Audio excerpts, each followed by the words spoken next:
Okay, today's daf Yomi is Moed Katan, daf Yotes, Moed Katan 18, and 19, Moed Katan Yotes, and we're going to start on the bottom of 18b at the Mishnah. So the Mishnah on the bottom of 18b states, Ein kotvin shtari chov b'moed, that we do not write, you're not allowed to write shtari chov, we're not allowed to write contracts of that you owe somebody money on Chol Moed.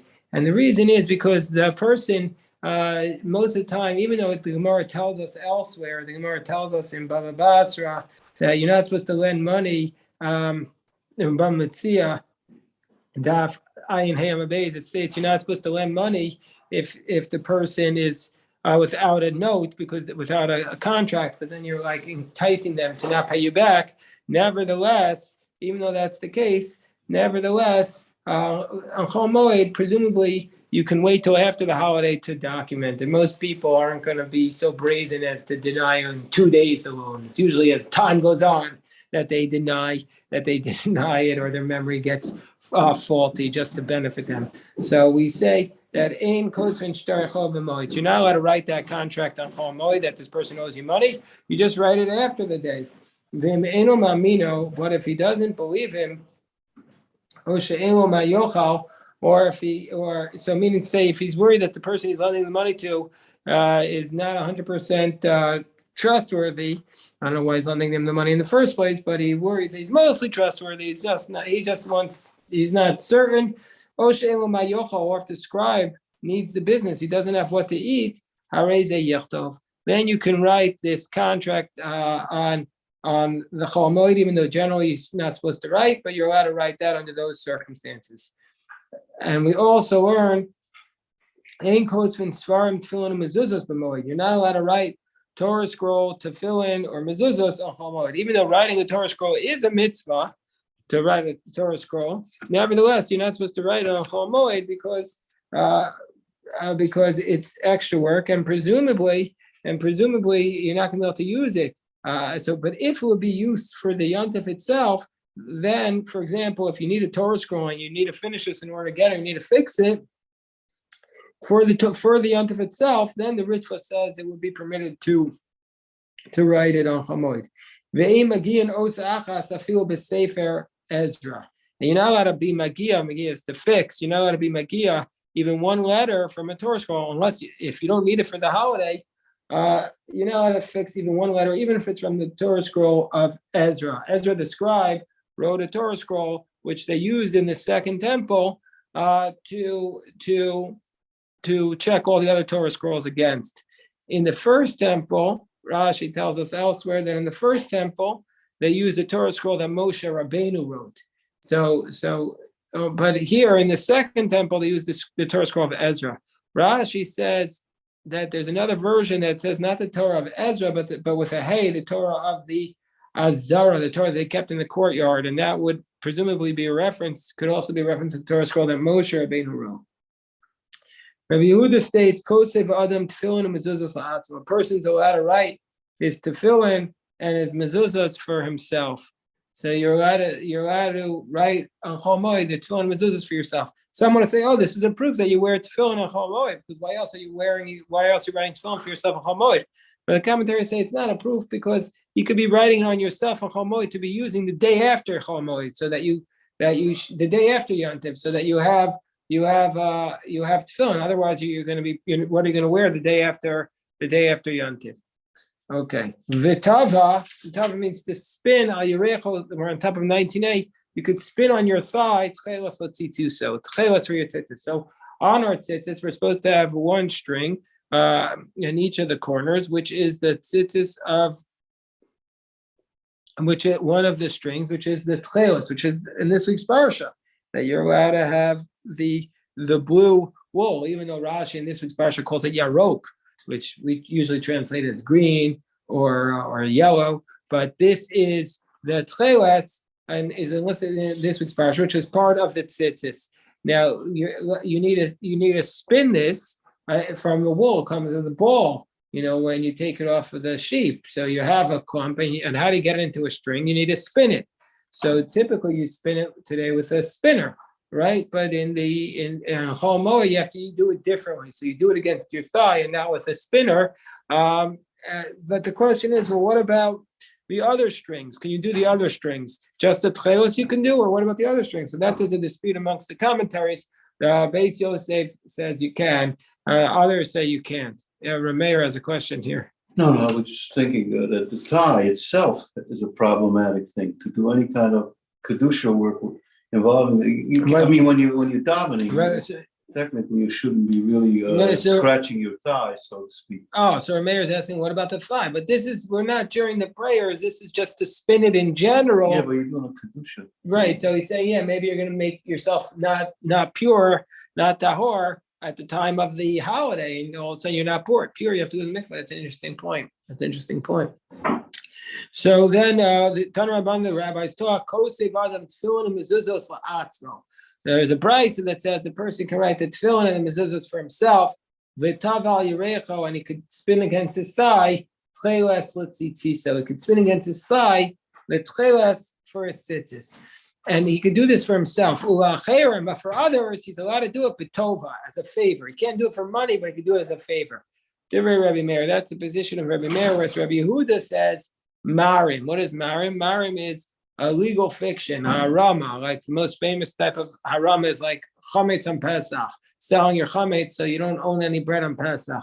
So he says, Rabbi Yehuda says, your marim, you could do like a legal fiction, umocher eshalo, you could sell your own tefillin or mezuzahs to somebody else. Then v'chozer v'kosav would say, well, now I don't have any, and now you could write for yourself. You could do this at Rama. Rabbi Yossi Omer kosev v'mochar kedarko kedei parnasa. So Rabbi Yossi says, no, you could sell in the normal manner if you need to make a parnasa. What's parnasa? Rashi says parnasa is not that you have no bread in your home at all, because then you're starving. That will be kedei yiso. But Rashi says it's harvacha, that you need extra. You want to have a nice joint on Yontif, you want to have a brisket, you want to have some schmaltz. So for that you can even sell tefillin and mezuzos. Tosfos says no. Tosfos says no. That parnasa so means just to have the bare minimum to live, not to do extra. Yes. So it's not a national issue. It's not a national economic issue. Right. It's all personal. Exactly. It's all its own personal. It's all its own personal. Involving simchas. Yeah, involving the joy of Yom Tov. That's exactly the distinction. Very good. Shkoyach. Shia shkoyach. So Orile Rab Chananel. So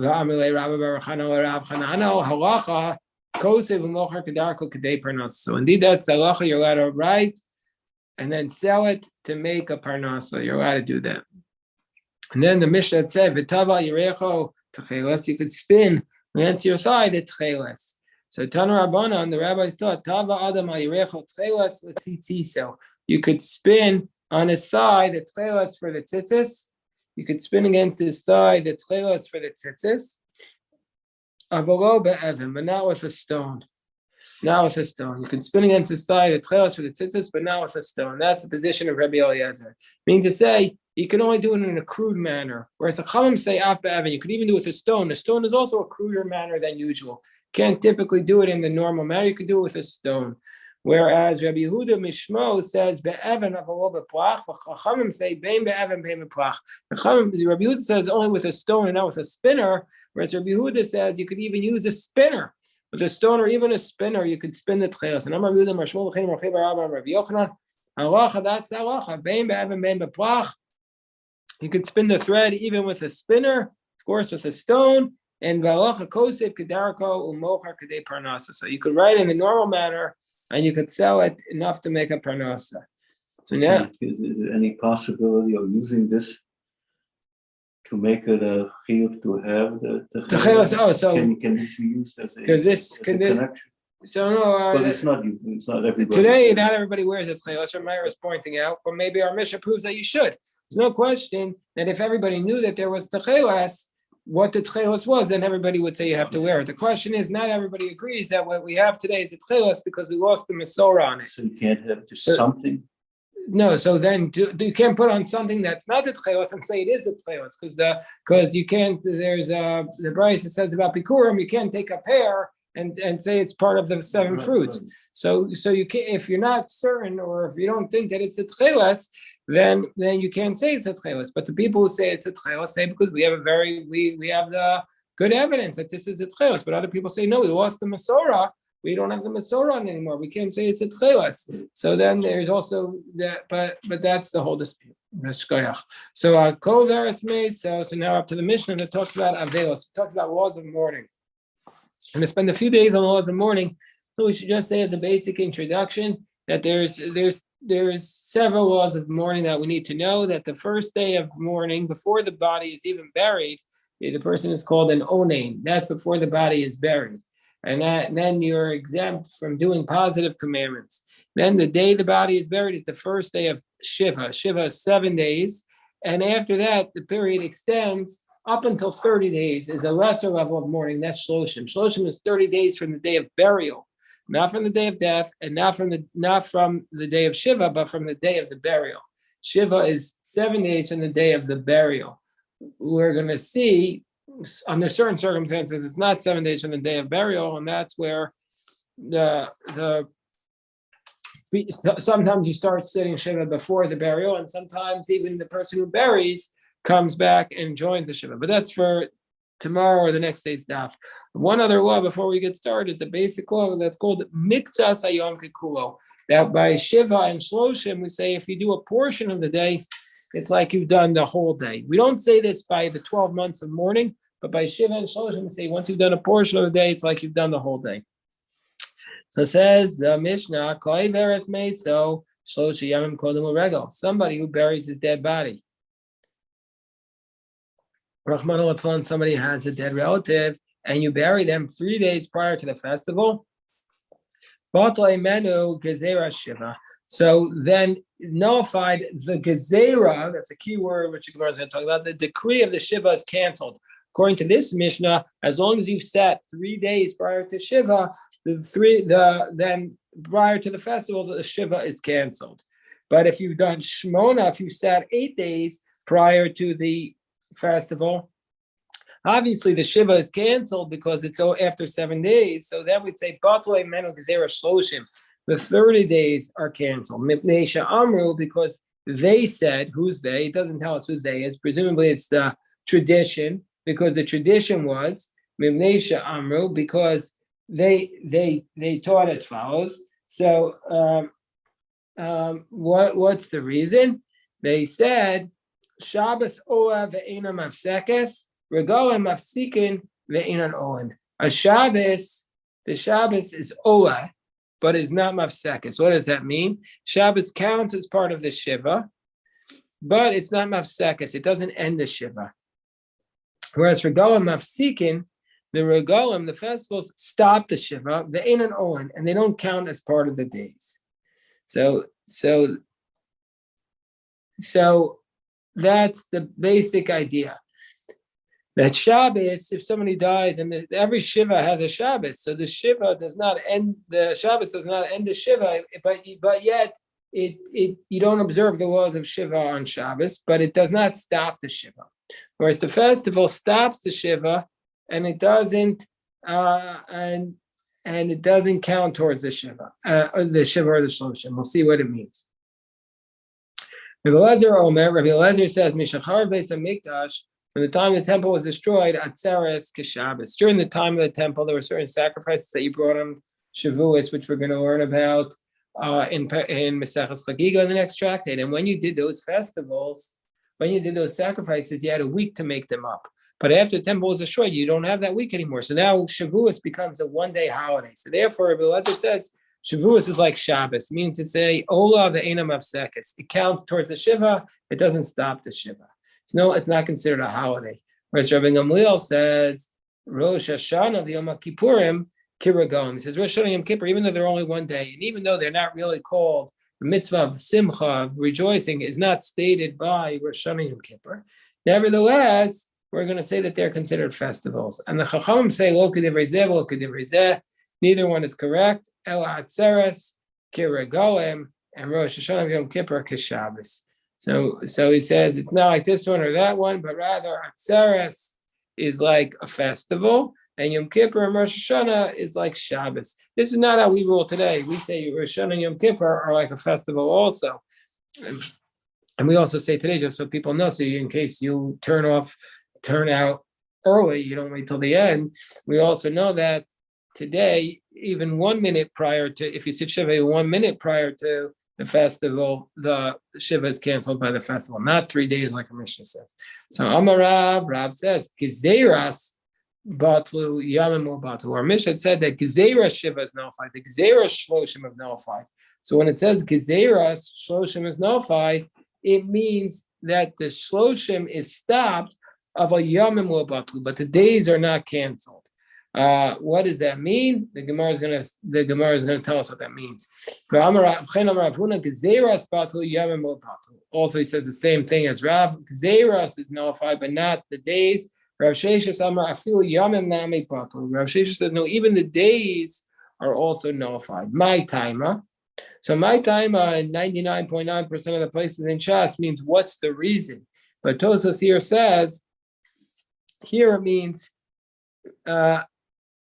What does it mean, my lo batul? That's what it means. Not my time, what's the reason, but does it mean my? What does it mean when we say that the yamim are not nullified?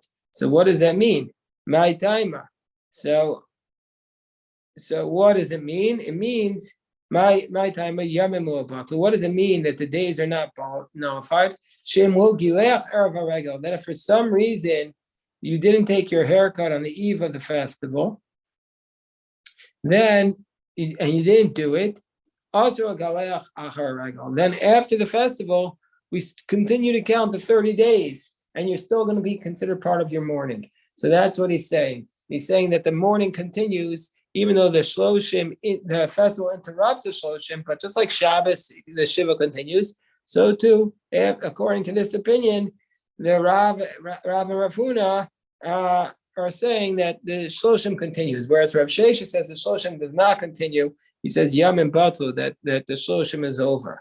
And the Gemara says we'll bring a proof for Rav and Rav Huna. You had a question, Harold? I'm a little confused here because you're not allowed to shave during the Shloshim, and yet, so then how do you shave before the festival? Right. So how?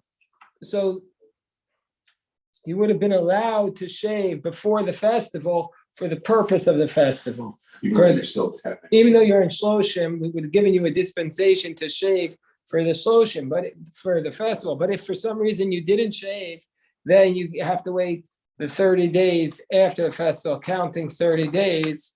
They don't address here whether the days of the festival count towards the 30 days, or we count like -8 and then continue, or you have to start as though there wasn't even one day. We're going to get to that a little bit related question in a little bit. So we're on the top. We're going to bring a support for Rab and Rav Huna on the top of 19b. Tanya, support for Rab and Rav Huna. If somebody buries their dead 3 days prior to the festival, Shiva is canceled. If they bury them 8 days prior to the festival, the 30 days are canceled. And you shave or you get a haircut at even the festival. For some reason, if you don't get a haircut, also you can't get a haircut after the festival. Abba Shol Omer, so that was like the position of Rabbi and Rav Huna. But Abba Shol says, Abba Shol argues with them, and we follow this position of Abba Shol. You can get your haircut after the festival. Why? Just like if you've sat for Shiva for 3 days prior to Shiva, then the Shiva is canceled by the festival. So too, if you sit, once you've said Shiva, then the festival cancels the Shloshim. So the Gemara says, wait 1 second. Shiva, why do you say if you said Shiva, it cancels the Shloshim? We said in our Mishnah, if you've done 8 days, then the Shloshim is canceled. And now you're saying if you've done 7 days, the Shloshim is canceled. So what is it? Which is it? So the Gemara says, Kasavar Abba Shol Mikza Sayom Kikuo. Abba Shol's other position, a portion of the day is like the whole day. Mikza Sayom Kikuo, a portion of the day is like the whole day. And so therefore, once you get to the seventh day, Shavi, you're done your Shiva, because you've done a portion of days like the whole day. And now, also before the Yontif, you've done a portion of the Shloshim. And he says, Shavi, the day 7, Kan. You can count it both ways. You count it as the beginning, the last day of the Shiva, and the first day of and then also that you started observing Shloshim, and therefore it's now canceled. The Shiva and the Shloshim will both be canceled. Amar Rav Chisda, Ravina Bar Shila, Halacha Kabashol. Indeed, that's the law. We say Mitzvah Sayom Kiku, a portion there is like the whole day. Modim Chachamu Habashol. And even the Chachamim who don't say, typically speaking, this concept of Abashol, they would admit Kishachal Shmini Shalol Yos Be'erev B'Shabbos Erev HaRegel. If the 8th day came on a Shabbos and was the eve of the festival, and so then you can't get a haircut that day, they would admit Shemuto Galach Be'erev Shabbos. They would agree with Abashol that you could take it, you could get your haircut after you did a portion of the day on Friday, and they would allow you to take the haircut. So Gemara says, Kaman Azal Hadam Rav Amram Amarav. Like whom does the following position go? Avel Kivan Sha'amdu Menachma Me'atzlo. Once the mourner, once those who are comforting the mourner has stood up, and they're no longer visiting him, meaning to say they ended the Shiva with him on day 7. Mutar Barachitza. Then he's immediately allowed to take a bath, and presumably you're not allowed to take a bath all of Shloshim, but he's immediately allowed to. And presumably, we're talking about a scenario here where it is the eve of Yontif. Kaman Kabashol. This must be like Abashol. This must be like Abashol, who says, "Oh, Akan," that goes up in both directions. And so, what are we talking about here? Talking about a situation where the 7th day was the eve of the festival, and immediately once you get up, then we're going to say Shloshim has been canceled, because you did a portion of the day on the eve of the festival. Amar Abai halacha kabashol b'yom shiva. Abai says that if it's the 7th day, we rule like kabashol that it is canceled, that the shiva is canceled by a portion of the day. And the chachamim agree with abashol on day 30 that you can get a haircut, because there the chachamim would agree that we say mitzvah sayom kukuo, a portion of the day is like the whole day. And we don't need 30 whole days. The Amrina Mitzvah Sayom Kikul. The Chachamim would agree that on day 30 we would say a portion of the day is like the whole day. Rava Amar Alochka Abashol B'Yom Shloshim, Ve'en Alochka Abashol B'Yom Shiva.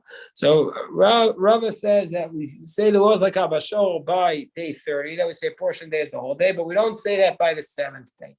V'Nardai Amri, and the people of Nardai, where Shmuel was from, so they taught Halacha Kabashol Bazu, that the law is like Abashol both by day 7 and day 30, and also that we say Lakan or Lakan, that we count the 30th day, we count if it was day 7 and it was eve of Yontif, we would count day 7 as the end of the Shiva, and also that you've kept some Shloshim, and so therefore the festival cancels everything. So Gemara asked the question, well, Shloshim Yomi, no, and what's our source for this idea that there is this concept of mourning period called 30 days? What's the source for this idea? So the Gemara says, well, we're going to learn it out from Para Minazir. That we're going to learn it out. It says by the sons of Aaron that they were supposed to. It says by the sons of Aaron, Rashachem al tifro, don't let your hair grow wild. And meaning to say that the sons of Aaron, after Nadav and Avihu died, the other sons of Aaron, they were told not to mourn because they were in the temple. So he says, don't let your hair grow wild, which means everybody else who's a mourner must let their hair grow wild. Uksiv hasam, and it states by a Nazarite, Kadel paras arasho, let your hair grow wild. Malal and shloshim, just like if somebody takes a vow that they're going to be a Nazir, but they don't specify how many days, it's 30 days. Just like by Nazarite, it's 30 days. Avkan shloshim, also here by a mourning period, it's 30 days. V'hasa minoah. Excuse me, how do we know by a Nazarite it's 30 days? Amar masna stam nazir shloshim yom. Because we say as a baseline, a Nazir is 30 days. My timer, what's the reasoning? Amar Kra, the verse says, Kadosh yi. It says by Nazarite, Kadosh yi. And the numerical value, the gematria Yeah is 30. Yud, the 2 Yuds and 2 A's as 30. Yeah, the Gematria plus and Hafel. It's 30. And so that's how we know 30 days. Could have been 30 cups of wine he has to drink at the end of it. But the Gemara must have had a tradition because Gematria is used very rarely in the Talmud as a source for halacha. Amar Avuna Brei Rav Yeshua Kol Moed, everybody admits Kishachal Shlishi Shalolios Erev HaRegel. Everybody admits that when the third day of the Shiva comes on the eve of the festival, that even though you've got to day 3, you need 3 complete days. He's saying even Abba Shol would say this. You need 3 complete days, so you can't take the bath in the warm water until nightfall. But on Yontif you can't take a bath in warm water. So on Yontif you wash in cold, and then on Chomo you can take the bath in warm water. Amram Nechami Brei Rav Yeshua Shkachatinu Rav Papi Rav Papa Diyasi V'Kamra Alachak Rafuna Brei Rav Yeshua. I found him saying the laws like Rafuna and Ikadami Amram Nachem Brei Rav Yosef Shkachatinu Rav Papa Rafuna Brei Yeshua Diyasi Kamri, and they were teaching Hakol Moed, and everybody admits Shem Chal Shlishi Shalol Yos Erev HaRegel. Everybody admits that if the third day came on the eve of the festival, you can't take the warm bath Ada Erev until nightfall, like we just said, even Amashal. Even though that's not the way we roll today, that's what the Gemara says. Everybody admits. Abai asked the question from his Rabbi Rabba. Kavru beregel. Let's say they buried somebody on the festival. Regel olo minyan shloshim or ein regel olo minyan shloshim. Does the festival count as part of the 30 days of the Shloshim, or does it not count as part of the 30 days of the Shloshim? What does that mean? You see, from the Gemara is going to flesh out the question. With respect to Shiva, Abai says, I'm not asking.